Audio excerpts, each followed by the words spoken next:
Never forget an analogy I read, the pamphlet.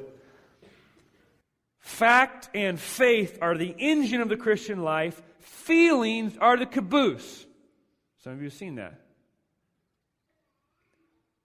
Fact and faith are what drive the Christian life. Feelings are unnecessary.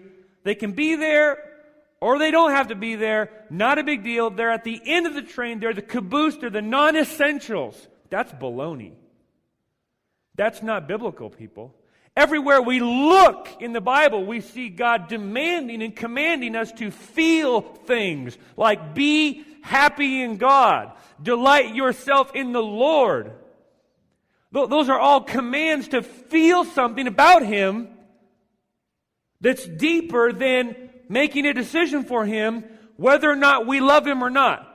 Okay, I'll serve Him. I made a decision in my mind. But what I love is fill in the blank over here. Salvation, we saw last week. Conversion, we saw last week, is at its core the changing of your desires, the replacing of your old desires with new desires, so that your wanter is turned inside out. And you want new things. You want them imperfectly, but you want them nonetheless.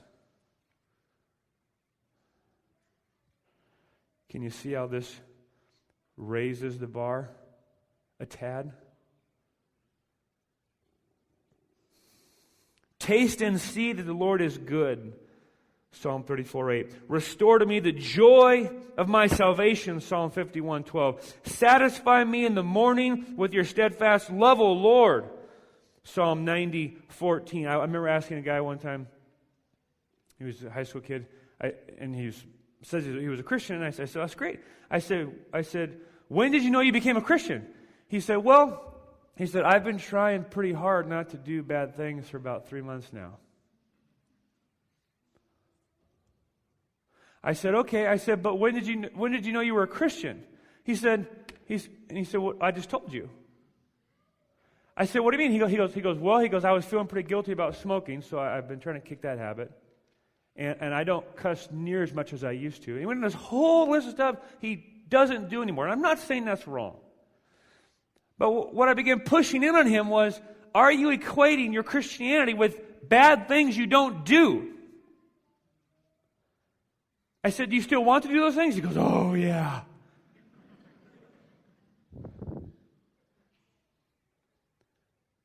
I'm afraid that we've defined Christianity by decisions we make and bad things we don't do, which just won't cut it. Because the Pharisees were good at that, and Jesus had a lot of things to say about them. None of them were any good. You whitewash tombs. You paint the outside, but the inside is full of dead, rotting, stinking bones. Jesus was not very nice to those guys, because He wanted to wake them up from their decision-based, duty-driven, moral box-checking religion that gave more confidence in self than revealed need for God. And what I'm saying is, when the demand falls on your life that you must pursue your joy in Christ, and you hear for what it is, it should bring you to your knees, because you realize you can't do it on your own. Then and maybe only then you're saved.